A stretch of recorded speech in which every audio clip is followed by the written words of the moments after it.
And hello and welcome back, everyone. We have our next presenter coming up here in just a moment. This is Professor Alexander Vandewalle, a postdoctoral researcher who specializes in the perception of antiquity, history, and mythology in video games. For his PhD thesis in 2024, he investigated the characterization of Greek mythological figures in games. He has previously published or presented on various aspects of classical reception in games, such as aesthetics, intertextuality, pedagogy, epigraphy, or haptics, along with characterization, player experiences, game development, and game analysis methodology. He has touched on wider pop cultural franchises such as Star Wars and Marvel Cinematic Universe. And he's also the founder of Paisamen, a work in progress database of games set in ancient Greece and Rome, and the author of Characters and Characterization in Mythological Video Games. Alexander Vanderwall, please welcome to the stage. All right. Thank you all so much. I hope you can all hear me and see me. I gotta say, this is the coziest conference setup that I think I've ever seen, and just the sound of the fire crackling is, is fantastic. So let me just share the screen. Uh, of course, we just tested it, and now I can't see the PowerPoint anymore. Let me just try again.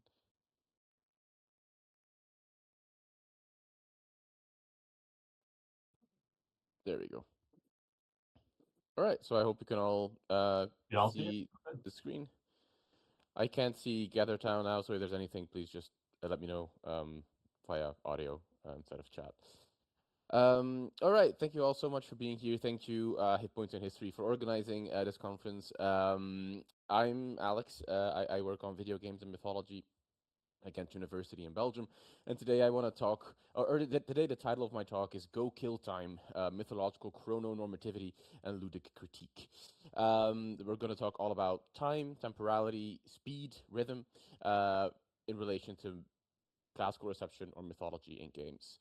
And the title of my talk, Go Kill Time, is inspired by or just plainly taken from the launch trailer for Hades 2, game that came out last year, which was kind of, I think, a cool way of framing the game, which is what you're fighting Chronos, the titan of time.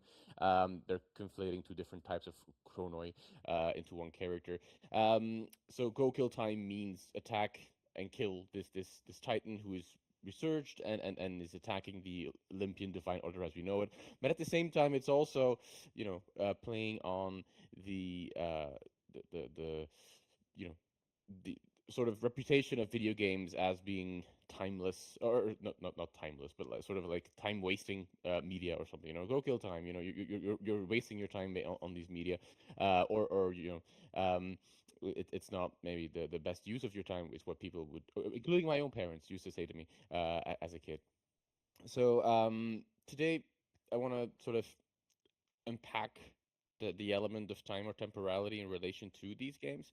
And there's been a lot of work on the experience or the inclusion or the representation of time and temporality in video games over the years. Temporality sort of meaning the relationship or the intrinsic um, determinist. Determinism one has or an object has in relation to time. Everything is, defined or controlled through time in a certain way. I think Jesper Jules Half Real is one of the earliest, or at least Jesper Jules' work, maybe not Half Real specifically, is one of the earliest works on time, sort of breaking down narratologically almost how time works in games. Discussing tensions between what he calls playtime versus fictional time. Playtime being the time it takes to play a game, and fictional time being the time represented in a game. And these can sort of clash at sometimes. He coins the word broken time, for example, when you pause a game, meaning that the fictional time effectively stops or reduces to zero. Um, but the playtime continues, and maybe the music of the game continues. So sort of like this almost ludonarrative dissonance in relation to time, in a way. So it's not as clear cut as we all might think it is. There's an expansion on that framework by Zagala and Matias in 2010, defining different temporal frames in games, not just the time it takes to play one or the time represented in it, also thinking of, preparing for something in a game, coordinating time, also discussing time in relation to the real world time in which the game is set, which I won't go into that much here. There was a book in 2018 by Christopher Hansen on how the ludic control of time that a player has in a video game in games like Super Hot, for example. I don't know if that's one that people know. Changes our relationship to time. Or in board games or in analog games, for example, too, like the way we shape or control a certain temporal framework, shifts or adapts or changes our relationship with this idea of time. And then most recently, there's been a lot of work on what people have called slow games or slow gaming. Authors like Marco Caracciolo or Victor Navarro de Misal, sort of not just describing a certain trend of games and being increasingly slower or less hyperkinetic, but also sort of noting the disruptive aesthetics of such kind of slow gaming. For example, Marco Caracciolo writes about slow gaming in relation to games and climate change. For example, climate change is this huge, global planetary event that takes decades or centuries. So how do we narrate that? How do we represent that? And then slow gaming might be a way to sort of make people aware of the temporal scope of these events. And on one term that frequently, pops up in this kind of research is chrononormativity. This is a term coined, I think, by Elizabeth Freeman in her 2010 book Time Binds: Queer Temporalities, Queer Histories. And it's used to refer to the use of time to organize individual human bodies towards maximum productivity. Freeman states that in our 21st century world, hugely capitalist world focused on gaining money, being efficient, being productive, and living your lives to the fullest in a variety of ways. Our use of time is frequently normative. We're supposed to, be productive all the time. We're supposed to be efficient. We're supposed to not waste any time or be late, for example. And that's the standard way of doing things now. Our time is heavily commodified. Our time is heavily subjected to, a variety of factors. So chrononormativity is a way to sort of shed light on that condition and how we live our lives and how our lives are increasingly um, geared towards that maximum productivity that she mentions. And we see that in games too. When chrononormativity is discussed in relation to games, frequently refers to this kind of high-paced, linear, goal-driven gameplay. So, how can we maximize our time or productivity for the best results? How can we play this game in the best possible way? For example, in games like Call of Duty Modern Warfare, a lot of players might choose to, engage in what this is quick scoping. So quickly disposing of your enemies in the, I guess, literally the most efficient way, and the fastest way too. But it's not, you know. It contrasts to, for example, the slow gaming aesthetic that I mentioned earlier, or other games like you see here, Hive Jump 2, very frenetic, very hyperkinetic. Everything's going so fast. It's a standard way of, you know, producing or representing time in that framework or in games like these. What scholars then frequently do when a term like this pops up is look at, how are these things challenged, or how do we, think about this in alternative ways? So scholars have listed some sort of alternatives to chrononormativity in games, like how do games sort of maybe slow down their pace? How do they present alternative temporalities? And one way to do that, for example, is what Van der Hoof and Payne write about in relation to Red Dead Redemption 2 with their notion of counter-hegemonic game time. So what they say is Red Dead Redemption 2 is a game that just set in the Wild West. It's a hugely popular AAA game, so it would, at first glance, seem to be considered under that level or header of chrononormativity. It's a game that would be yeah, that would be uh, easily considered as a high-paced, hyperkinetic title.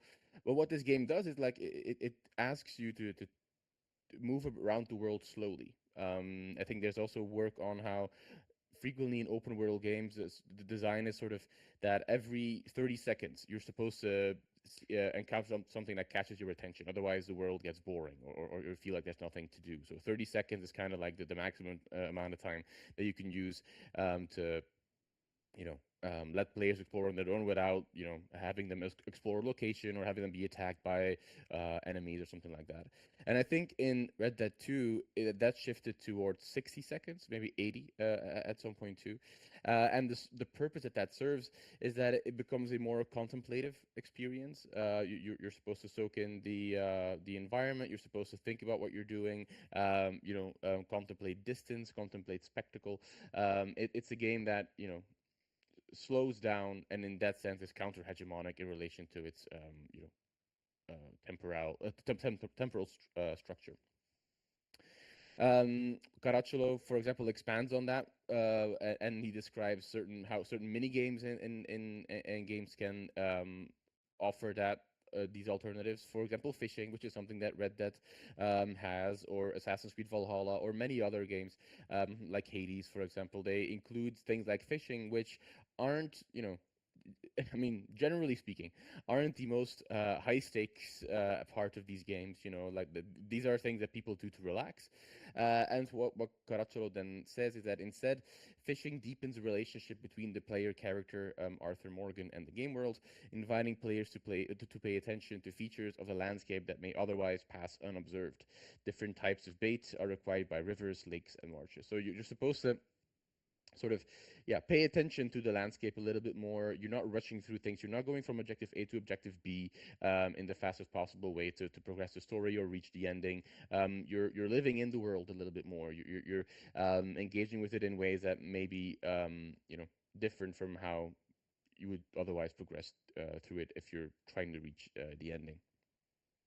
Another term in this relation is queer flânerie, which is something that Gaspar Pillerson writes about in relation to The Path, which is a 2009 horror game, short horror game inspired by Little Red Riding Hood.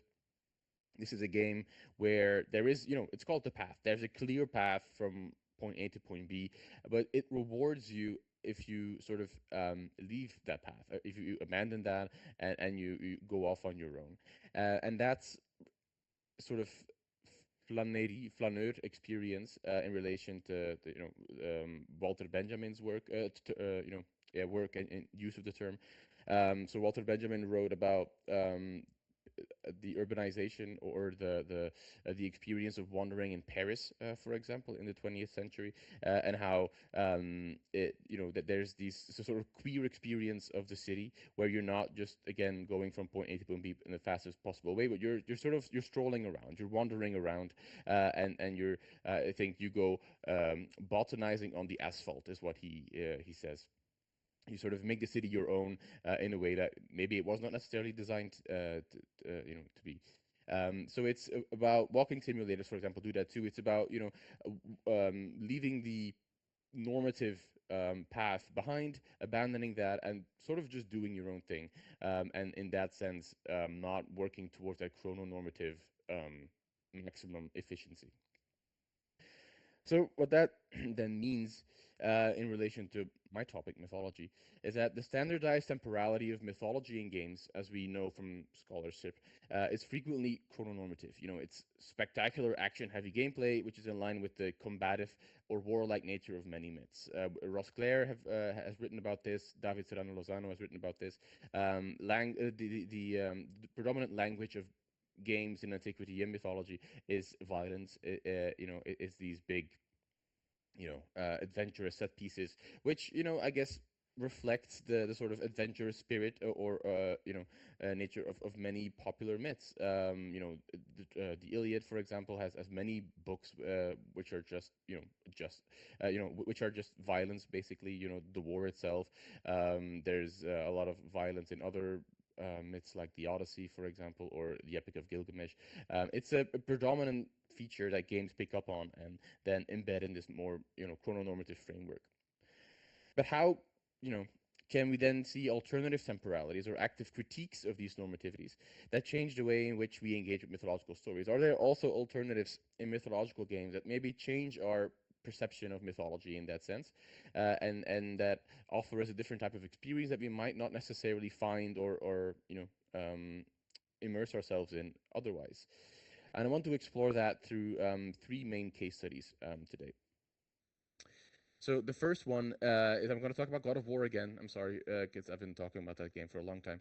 The God of War, big game franchise from 2005, and persisting to today. It starts in Greece with this character Kratos, who's a Spartan general. He gives his life and his servitude to Ares because Ares is the big war god, and you're trying to find trying to find the, I guess, the most efficient way of dealing with your enemies. Um, it's a very violent game, hack and slash, melee combat. All you're doing is basically killing the Greek gods, and it's literally about getting from point A to point B the fastest possible way. It's disposing of your enemies in gruesome animations and so on. And you're doing that through very violent experiences with a gameplay experience that is very frenetic, very hyperkinetic. Button mashing is a very prominent thing while playing is either to kill enemies or even open doors. You need to mash the button constantly, which sort of reflects the violence of Kratos' own you know uh, experience in the narrative. You're as violent as Kratos is, basically.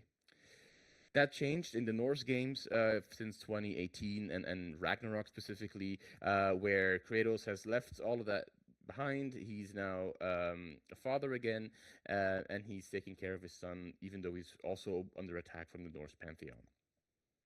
The gameplay experience is a lot different here, in that it's more tactical. You can't just go hack and slashing your way through the game anymore. You need to think a little bit more. It's more RPG-like, skill points based, for example. And also, when you're opening doors, for example, like, you don't need to button mash anymore. It's much more, you just press the button once.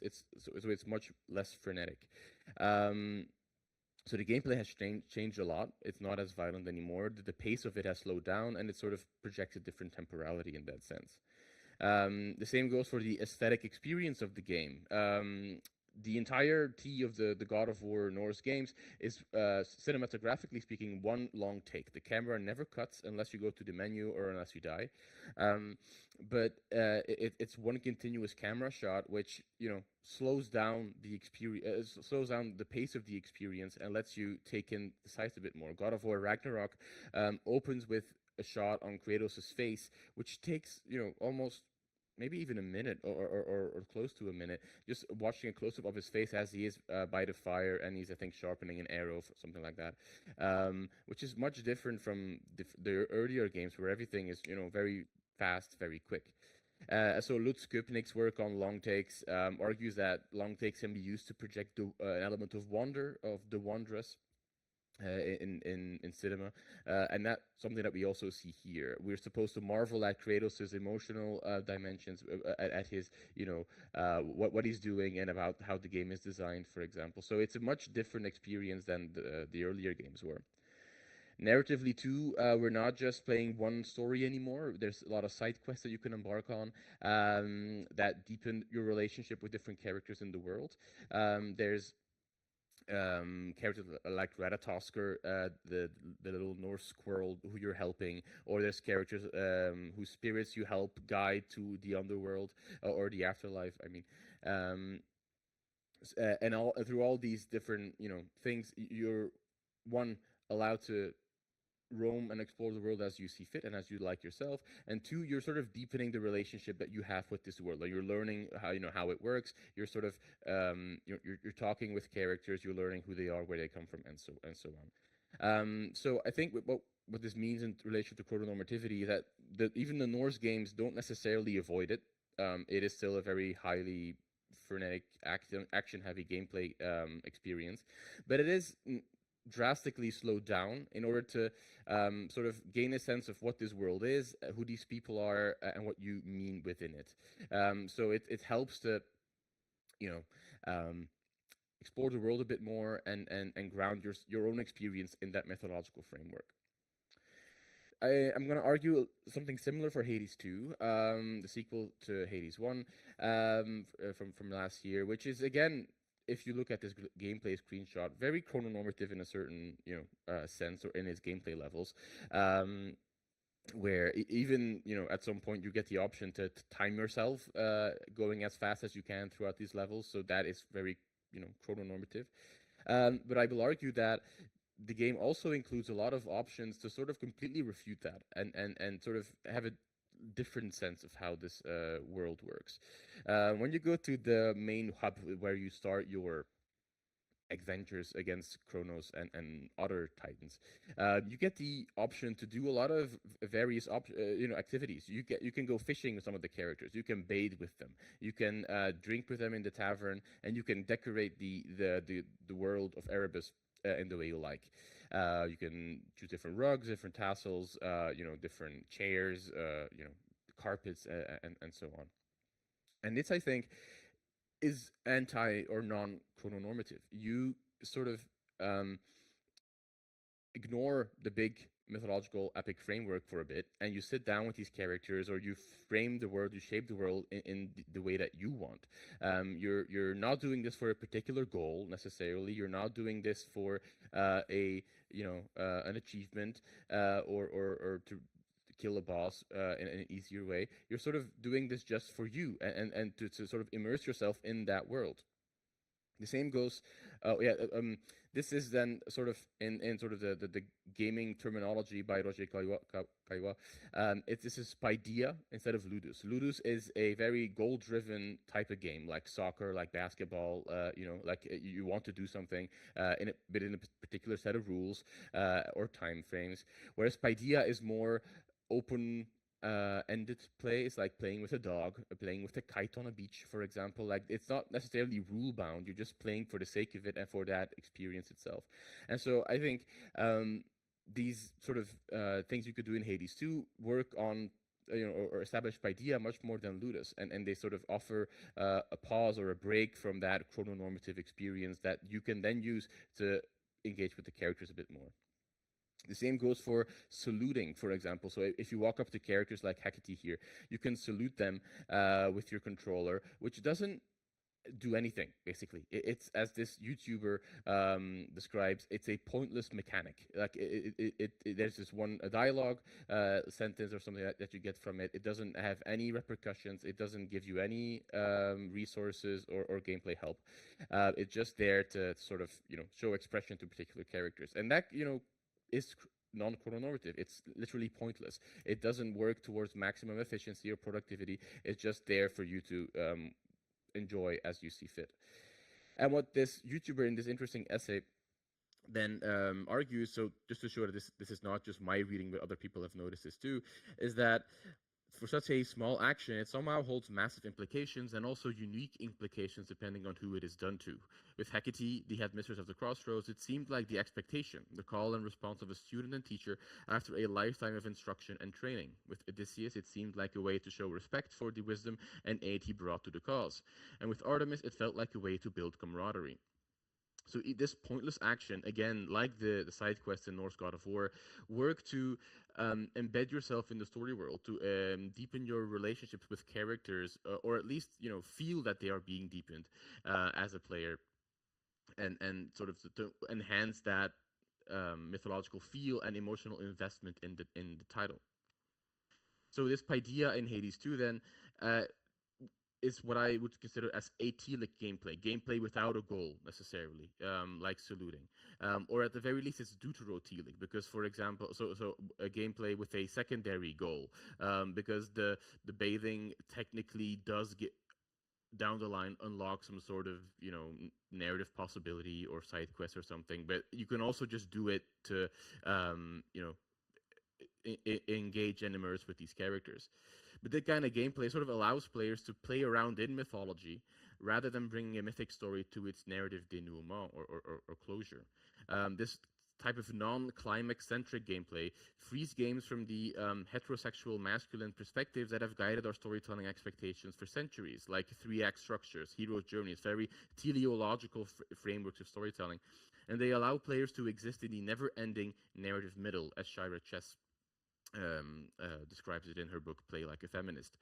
Um, this is something that I think is a sort of new mythological experience, in that many movies and many TV shows, many comic books, many literary texts, even in antiquity, they always, work within a particular, as Chess writes, storytelling expectations. The story starts somewhere, it ends somewhere, and there's the journey along the way, but the goal is always to end the story. In here in Hades 2, you can exist in the middle of it for as long as you like. It never ends. It doesn't, you're not necessarily working towards productivity. You're just existing with these characters. You're talking with them, you're listening to them, you're hearing about their stories. And I think this is something that's new and maybe relatively unique to games. My final case study is an indie game from 2015 by French developer Aurélien Regard, which is the Next Penelope, a futuristic racing game where based on the Odyssey, where you're playing as Penelope rather than Odysseus, and Odysseus is still on his way home after the Trojan War, but instead of remaining in Ithaca, Penelope journeys across the galaxy because it's futuristic and attempts to find Odysseus herself. And so the gameplay experience is very chrononormative, as you can see on the screenshots here. Like it's, racing games is always about not ending last, like trying to be first. So being actively, being as productive as possible. And then you then fight characters here like the Minotaur in their own spaceships, or Arachne, I think, is there as well. But at the very end of the game, and I won't spoil too much, narratively speaking, but I will spoil the final boss fight. You find Odysseus, and Odysseus has been corrupted, and he's not wanting to come home anymore. And he sees you. He sees Penelope. He sees everything she's done. She's beaten all these bosses, all of these enemies, and he says, "Impressive! Look at how aggressive you've become. Where is the quiet, discreet queen I used to know?" He's noting her character arc as becoming increasingly aggressive, as being changed, and I think that's interesting. In relation to what Penelope does next, and how that works within the broader frame of the game broader frame of the game world. Penelope then fights and beats Odysseus, and she says, "Odysseus, I'm afraid to become you." And she hints that after this fight, she might not come back, which she says to her trusty advisor, Phemios, who is one of the bards in Homer's Odyssey. So, what I think this is a comment on chrononormativity in games and sort of the gendered implications behind it. This type of chrononormativity exists because of the masculine and, as Chess noted, heterosexual dimensions of game production and gameplay. Games are traditionally masculine, or at least that's what they used to be, and I think we're seeing changes in that increasingly. But the hegemony of play, as scholars have pointed it out, is one that where male developers are usually at the CEO level, and the most hardcore gaming audiences are frequently men. And I think this is sort of this comment on that, where Penelope, who sort of defies the gender expectations that she's traditionally assigned to, she uh, she becomes more aggressive because of her quest, because of her odyssey. She adopts this masculine framework, or she works in that masculine framework, and she takes on some of the traits that characterize these male heroes. And she then actively refutes that. She's afraid to become that. She thinks there's a possibility for a different type of play, even though what she has, performed so far is that masculine framework, and which she then desperately tries to avoid and not return to. She's looking for alternatives to that. So as the resulting stylistic, I guess, of a male hegemony of play that dominates video games and gaming culture, chrononormativity is highly gendered, and the Next Penelope's final dialogue lines draw attention to these associations. Um, it also shows how narrative and gameplay can work against each other in this regard. Even when centered around female protagonists, gameplay actions can reveal male ludic skeletons, which is something that we also saw with Assassin's Creed Odyssey, for example. Like, even though you can play as a female character in that game, Cassandra, what she's doing is a very male view of history. Like, at one point, she participates in the Olympic Games, for example, which is a notoriously male-only event.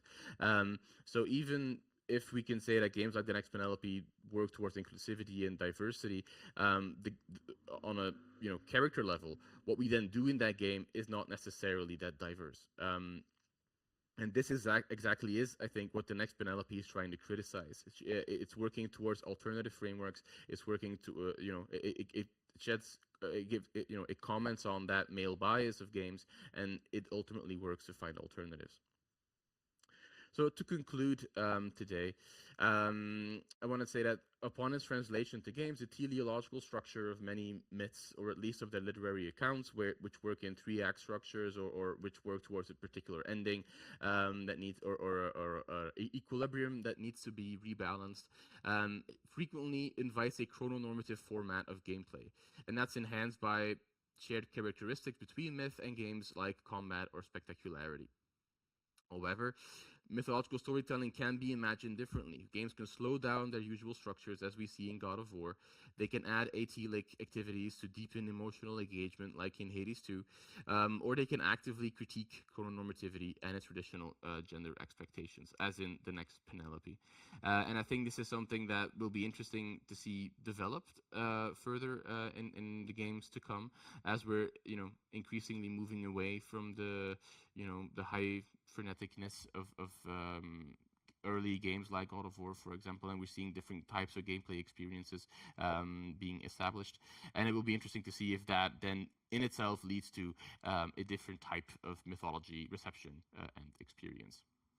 So thank you all so much, and I'm looking forward to the discussion.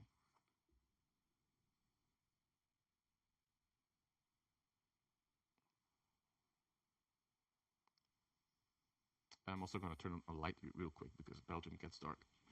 Be right back. Thank you so much, Alex. That was really fascinating. I'm absolutely stunned by the expansion of chrononormativity into this space and the gendered aspect of it. So we are going to start the Q&A. The way this is going to work is if you will line up your avatars just outside the little white box here, and then one at a time come up to ask you questions. We'll have 10 minutes for questions and then a little bit of break before our next speaker.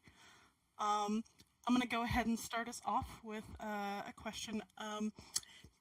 Given the gendered nature of chrononormativity, do you think that there's some kind of gendered movement going on in the rise of, for instance, idle games and sort of city builders, farm life sims? And do you think that we're going to start seeing mythology come in from that direction? Yeah, thank you. Absolutely, yes. I think I haven't looked into idle games or farming sims specifically, but one genre that I am looking into is walking simulators and visual novels, which are sort of, so there's this article by Carol Ferrier et al. On the term unreal games, and it means games that are traditionally not considered maybe as hegemonically a real game. If you look at the core audiences or the hardcore, the hardcore, um, you know, history of the medium, because game is not just a neutral term; it is a discursive, category, and that's something that we should avoid and break down, I think.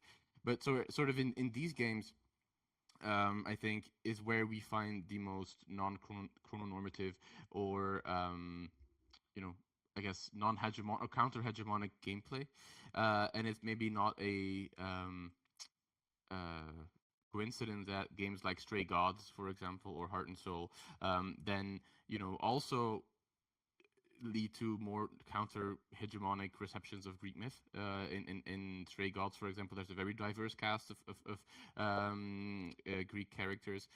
But it is interesting to see that even in this movement towards diversity that we're seeing in the industry, in indie games predominantly, but also I guess in AAA, is that generally that only happens on the narrative level or the aesthetic level, and the gameplay is not as easily reconsidered as the narrative. It's Hades, for example. It is, despite the crossroads and the decorating that you can do there, most of it is very chrononormative, even if the game characters themselves are more progressive.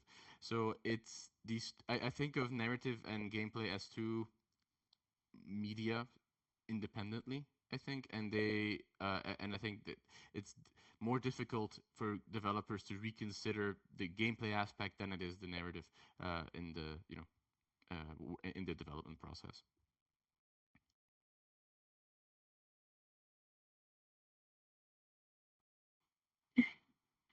Hi, can you hear me okay? Yeah, I can hear you. Thank you.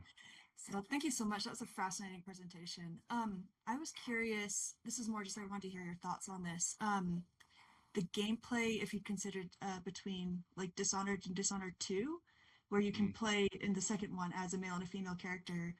But in my experience, the female gameplay is a lot more aggressive and possibly chrononormative than the male gameplay. I was just curious what your thoughts were on that. Yeah, thank you. I have not played Dishonored 1 or 2, so I cannot really comment on that. But that's I fascinating. recommend it.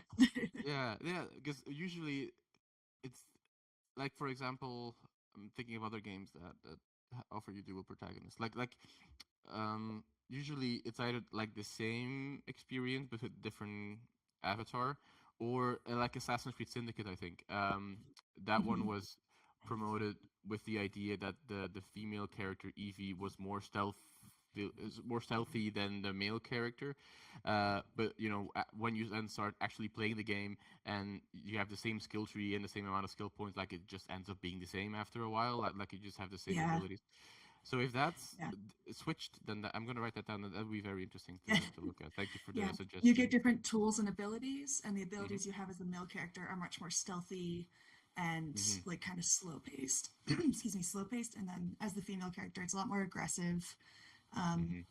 Anyway, I just thought it was Yeah, no, interesting. So, thank you yeah, so this much. was a great presentation. Thank you. Thank you so much. I'm going to check that out, and it might be on my Okay. playing list for the next couple of months. Awesome. Thank you.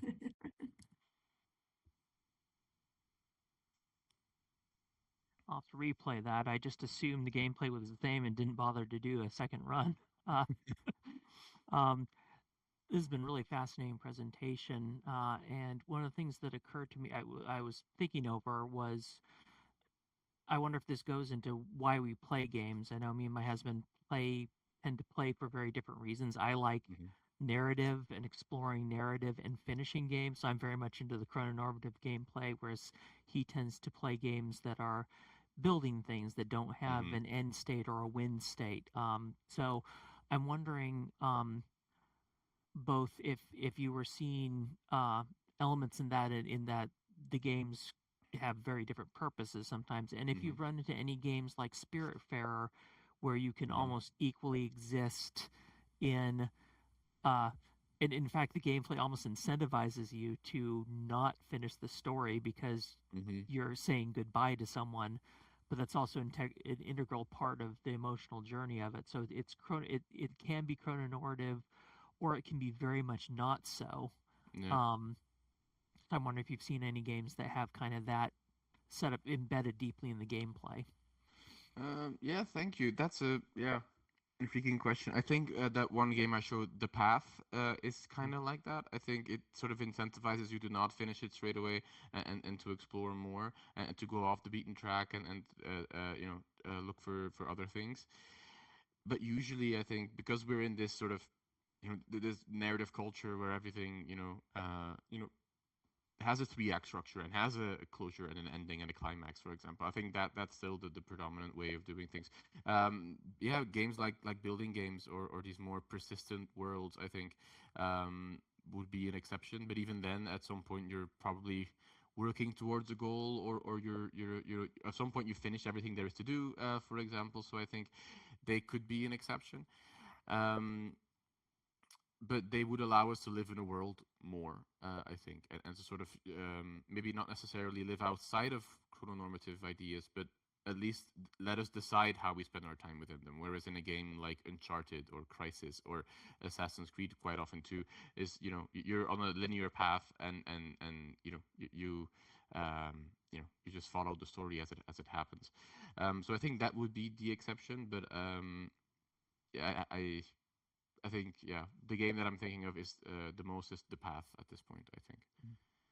Cool. Yeah, I'm thinking Thank you. Minecraft and other building games. Yeah. Thanks. This has been a great presentation. No, thank you for your question.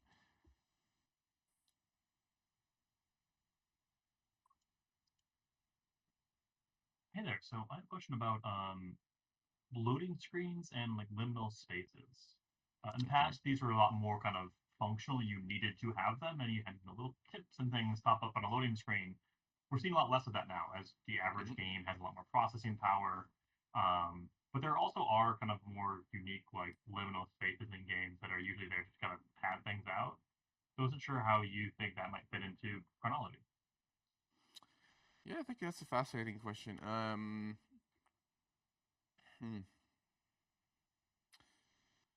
Yeah, sorry, I have to think about that a little bit. I don't know. Is my answer? Is that a correct? I think it's difficult now, right? Because the loading screens are just so much shorter now, and up to a point where on a PS5 or something, when if I'm playing a game initially released for PS4 and there's like hints on the loading screen, that the loading screen is gone before I finish the hint. So Yeah. like I don't know, like, what are you trying to say to me? But it's, I don't know if that's, yeah, an actively sought for part of the experience. I guess it can be. Um, hmm. Yeah, I don't know. I think that would depend on the player themselves, and it's not just a developer determined process. I think that's the, you know, I guess they can be tailored, but it would depend on the game itself. Sometimes you have like loading screen, and then you click like OK or next or something, and then you go into the game itself. Like, I think that would be the way to do that. But other than that, I'm genuinely not sure.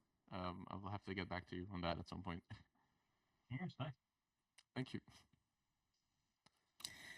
And with that, I think we are at time. We are going to have just a short little break before our next speaker, Megan Sullivan, who's going to be talking to us about Oregon Trail and the classroom.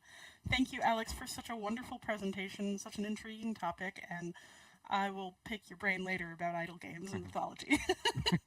Thanks, everybody. Thank you so much for attending and for your question. Thank you all so much.